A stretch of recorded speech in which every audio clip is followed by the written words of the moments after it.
Hey everyone, Amelia here. Today I'm going to show you how to crochet ribbing, and I have two swatches because there are two methods you can use to crochet ribbing. Here is one, and here's the other one.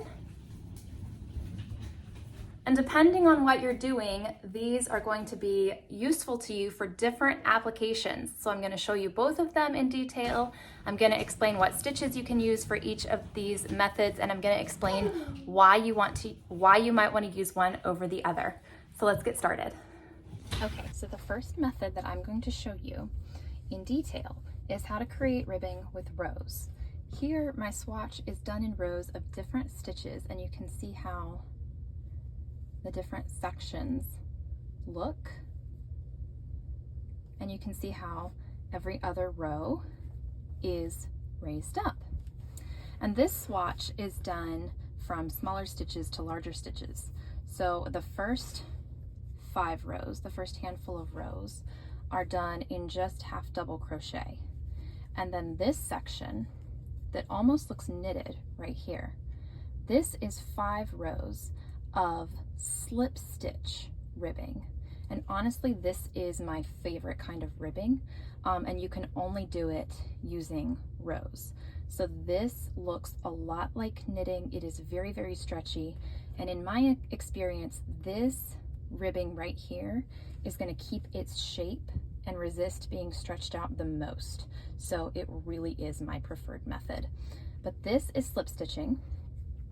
Then the next few rows are single crochet. So single crochet is already much, much bigger than the slip stitches. So again, going from flat half double crochet, this is 5 rows. This is also 5 rows. So you can see it takes a lot more rows to get the same width. Single crochet is already a lot taller. And then the next few rows here are half double crochet again, but they're done with ribbing. So they're done with the method that I'm about to show you, working in only the front or only the back loop. So you get the same stitch, but you get raised looking ribbing. And then finally, I have just started here doing double crochet, and so this is what I'm going to use to demonstrate this method to you. You would take your working yarn, take your hook, and to create ribbing done in rows like this, you are going to simply do whatever stitch you're using. In this case, I'm showing you using double crochet. And if you look at the top of your stitch, you have 2 loops. The one closer to you is called the front loop. The one farther away from you is called the back loop.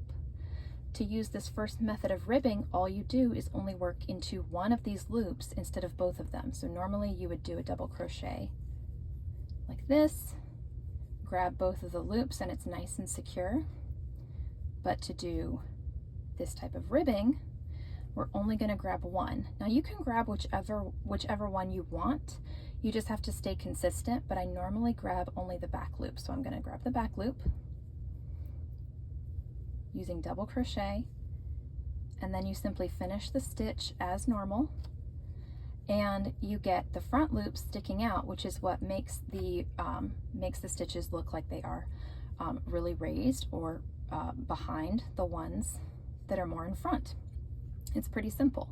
So to create a whole row of this, you would just do this for every single stitch. Again, staying consistent with whether or not you're grabbing the front loop or the back loop, because if you mix that up, it's not going to look right. So let me just finish the whole row doing this.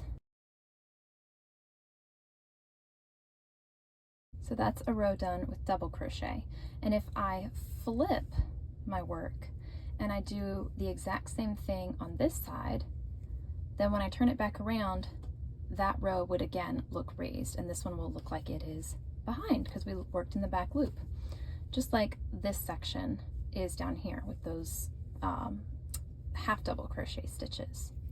Now I want to go ahead and show you slip stitching, just because I think that is so useful, because a lot of times doing this with larger stitches, like maybe anything above a single crochet, it's more useful for just creating a texture And I find it still creates a nice stretchy ribbing, but if you really want something, especially for a garment, I'd highly recommend doing slip stitches or single crochet stitches for your ribbing.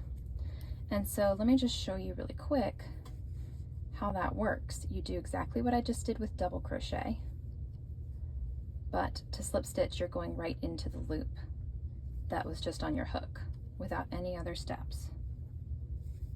And you would do that all the way across.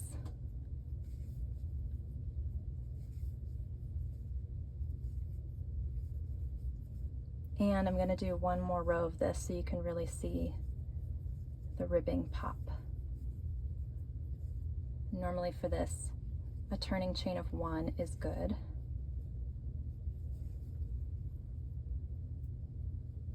All right, and as soon as you do just a couple rows of this slip stitch in the back loop only, or the front loop only, depending on which one you choose to do, it does not take long for you to get that beautiful knit look effect.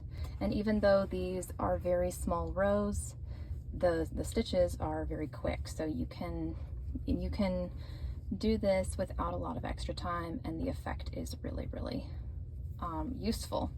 Again, so the slip stitching in the back loop only is probably my favorite ribbing, but this is how you would do ribbing with any stitch using the front loop or the back loop only method.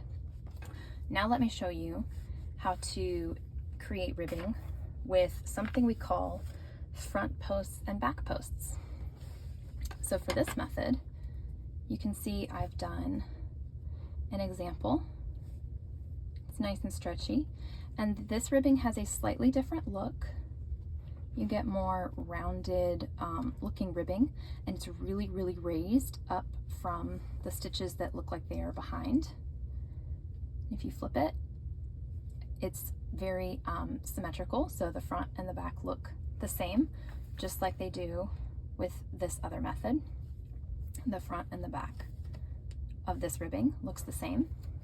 But for this method, you're using something called front and back post stitches. So again, I've started with a few rows of just half double crochet. And for this method, you can't really do it using slip stitches, and it's not really practical, in my opinion, to use single crochet for this technique, and you'll see why in a minute. So I've gone straight from using normal half double crochet to doing front and back post double crochet. And so let me do a little turning chain and I'll show you how this works. You're going to start your row, and especially while you're learning this, it might be good to just do your first stitch just totally normal. That's something that works pretty well. And now for your next stitch, this stitch is raised, and so for this stitch we are going to do a front post. And so to do that, you just start your stitch, and instead of going into any of the loops in the top of the stitch, just go all the way around the body of the post that's underneath. Work around it and finish your stitch. That's how you do a front post, and it creates the raised part of your ribbing. Now for the next stitch, we have one that is behind. So this is different from our other method of ribbing because you're actually doing something different for each stitch in each row.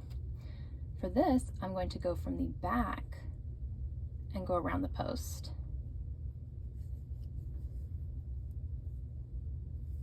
Bring it up. All right, and that creates the stitch that is more towards the back. So that's all there is to this method, but you keep going, and I'm doing one of each. You can easily create ribs that are bigger by doing, say, 2 or 3 front posts and then 2 or 3 back posts, or whatever combination you want to do. But the trick here is to go below the top loops of your stitches and grab the entire post from the row before.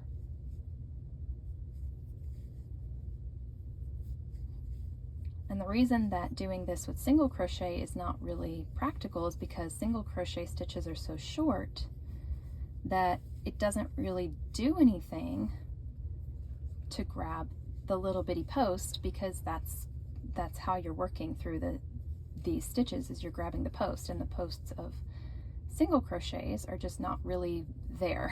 they're very, very small, and so you don't really get the same effect. It's very slow going for no good reason.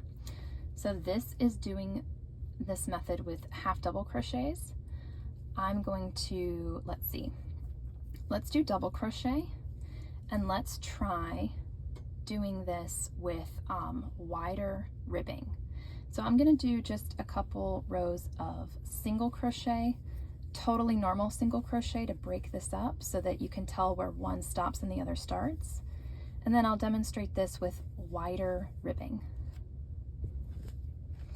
All right, with a few rows of single crochet to separate us, I'm going to do a turning chain.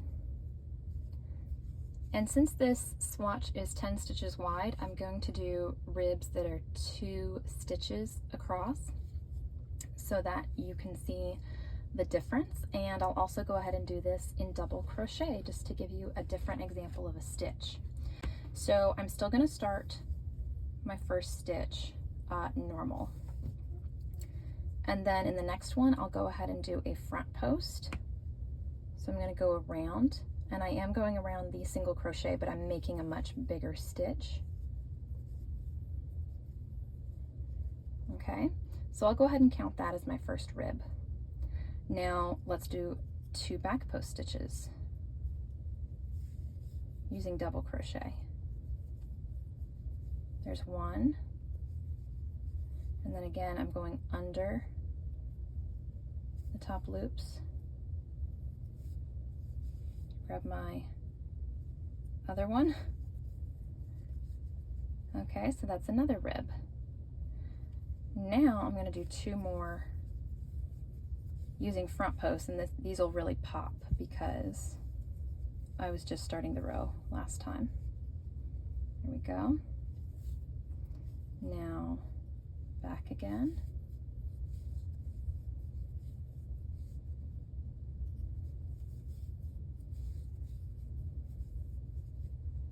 There you go, you're starting to see it. And front post. Okay, so that's our first row, and the double crochet stitches are a little bit looser than the half double crochet, so I tend not to use them as much, but it makes a really cool looking texture, and it'll come up even more even after we do one more row. So let's turn our work, and now on this row these stitches are towards the back, so we are going to immediately do back post stitches, except I'm going to go ahead and start with a normal one. So this one, I'm going to grab the post and do a back post double crochet. Now for these, I'll grab the front to do front posts.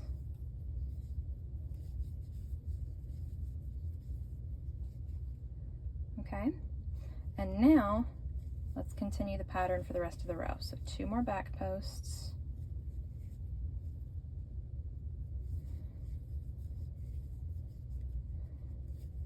Two more front posts.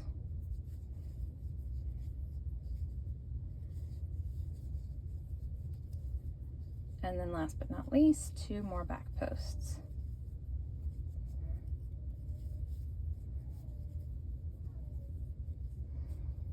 And there you go. You can already see this pattern really coming up. And so this is just an example of wider ribs.